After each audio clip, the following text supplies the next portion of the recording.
Olá meninas, tudo bem? Meu nome é Dr. Pedro Caron e esse é meu canal sobre saúde da mulher. Hoje nós vamos falar sobre métodos anticoncepcionais e eu vou dar 4 dicas para você que está iniciando com um.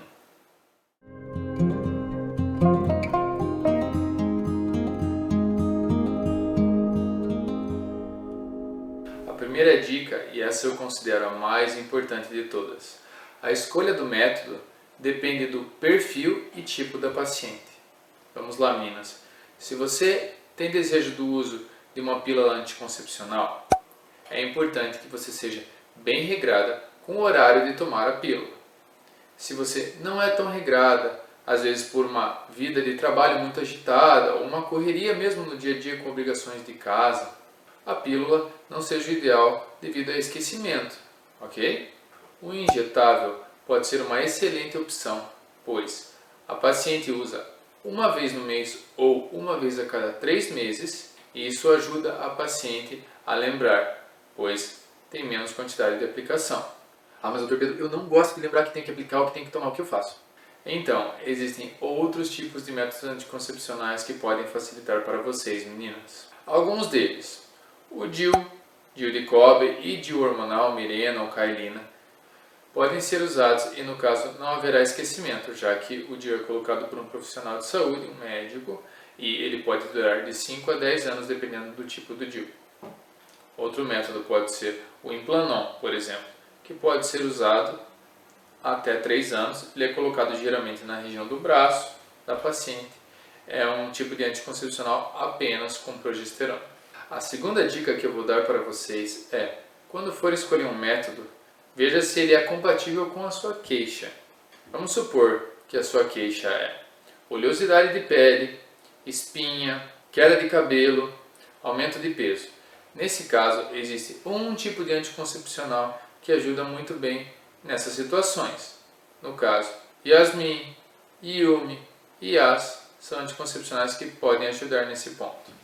Se você tem muita acne, muita oleosidade de pele e aumento de pilificação, nós podemos usar Selene, Diane 35. Então, dependendo da sua queixa, você pode usar um tipo de anticoncepcional. Doutor, eu já tentei começar anticoncepcional via oral, mas eu sempre tenho náusea, muito enjoo. O que eu faço?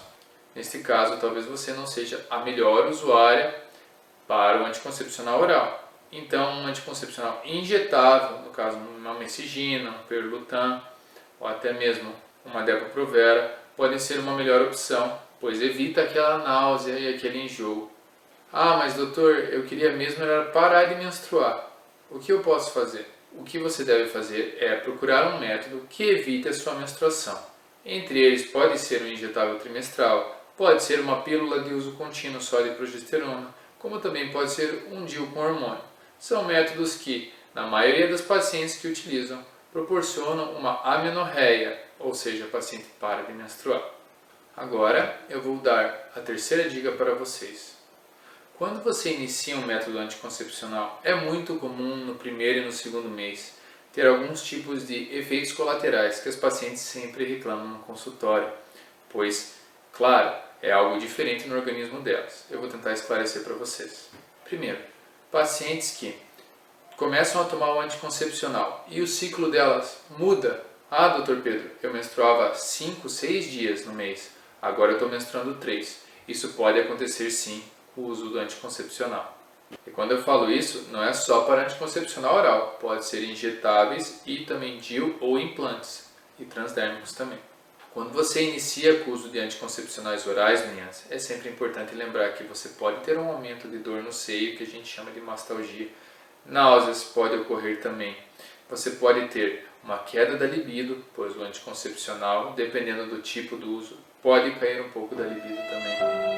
Falando um pouco agora dos anticoncepcionais injetáveis. Quando você aplica um anticoncepcional injetável, pode ocorrer reações locais, ou seja, no local da aplicação pode acontecer uma vermelhidão, pode ter um pouco de prurido. O que você tem que ficar de olho é se aumenta a área, se acontece algum processo inflamatório diferente de uma pequena coceira ou um pouquinho de vermelhidão local. Normalmente, os injetáveis evitam a náusea e o vômito, né? Só tem que tomar cuidado com o tipo do injetável. Existem injetáveis como a micigina, que à medida que você usa por muito tempo, ele pode proporcionar uma amenorreia na paciente, ou seja, ela pode ficar sem menstruar. Já o injetável Perlutan, a paciente tem que menstruar, pois a aplicação dele depende da menstruação, pois é 8 dias depois que a paciente menstrua, sempre para aplicar.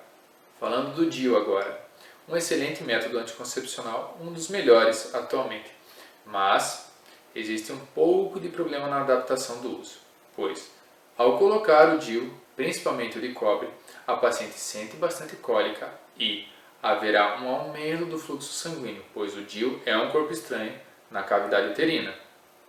Mas, a partir do momento que a mulher se adapta com seu uso, ela irá menstruar mensalmente, mas o fluxo poderá ser aumentado durante a menstruação. Já falando dos DIUs hormonais, estes podem dar cólica quando introduzidos na paciente, mas com o passar do tempo, a maioria das pacientes entra em amenorreia, pois a progesterona age na parede interna do útero, evitando assim a menstruação. Falando um pouco agora do Implanon. Ele é colocado então na face anterior, mais interna do braço, e à medida que você coloca, pode acontecer de você já entrar em amenorreia nos próximos dias. Nos próximos meses você pode ter um período de adaptação com questão de sangramento e posterior amenorreia, que é parar de menstruar, ou você pode não se adaptar ao método e com isso ter que trocar devido ao excesso de sangramento que o Implanon pode proporcionar. E a quarta dica, lembre-se meninas, nem todo organismo é igual. Não falando apenas de métodos anticoncepcionais, mas também falando de remédios de uma maneira geral. Às vezes, uma paciente se dá bem com o uso de dipirona para febre, mas outra pessoa pode preferir o uso do paracetamol, pois o organismo dela aceita melhor a medicação. Isto é a mesma situação para os anticoncepcionais. A gente ouve muito no consultório: ah, doutor Pedro, mas a minha amiga se adapta super bem a tal anticoncepcional. Eu tentei usar e não deu certo. Então, isso é do organismo de cada paciente. Às vezes, a sua colega usa um anticoncepcional, por exemplo, oral, que tenha menor quantidade de estrogênio e ela não tem escape. Mas, meninas, à medida que você usa um anticoncepcional que tem menor quantidade de estrogênio, aumenta a sua chance de escape. Pode ser que se você pegar o mesmo anticoncepcional e tomar, você tenha escape, porque para o seu organismo precisa de um pouco mais de estrogênio para que evite você ter escapes durante seu ciclo. Entende? E isso não é apenas para os orais, tanto para os injetáveis, quanto para o DIU, quanto para os implantes, quanto para métodos transdérmicos, anel vaginal, entre outros. E eu vou deixar agora uma dica bônus para vocês, a quinta dica. Métodos comportamentais. Tabelinha, muco, coito interrompido, são bons métodos anticoncepcionais? A resposta é: hoje, no mundo atual, por vários estudos, índice de Pearl, que é o índice de taxa de efetividade do método anticoncepcional, a resposta é não.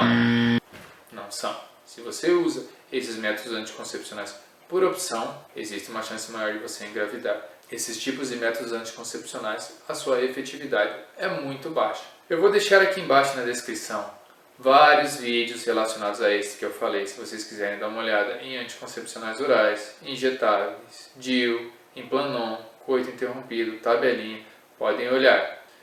Se você tem alguma dúvida, deixe seu comentário aqui embaixo. Eu vou tentar responder o mais rápido possível. Se ela for muito urgente, me segue lá no Instagram, @Dr. Pedro Caron. Eu consigo responder ela um pouco mais rápido. Se você gostou desse vídeo, deixe seu like no canal e não se esqueça de se inscrever aqui embaixo. Toda semana eu vou estar trazendo conteúdo novo sobre saúde da mulher para nós discutirmos. Abraço a todas. Tchau, tchau.